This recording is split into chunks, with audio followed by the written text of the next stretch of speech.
Ilmu Sastra Jendrayuningrat.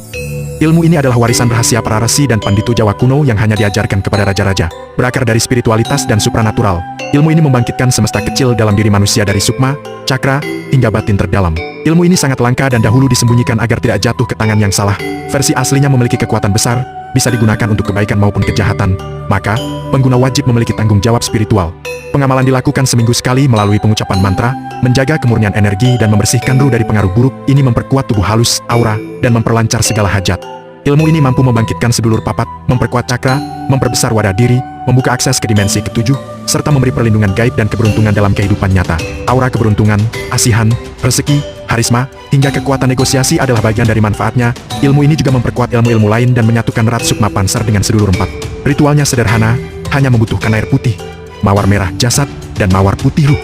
Namun, kekuatan yang dibangkitkan sangat dalam membuka jalan menuju kesadaran luhur dan kekuatan sejati.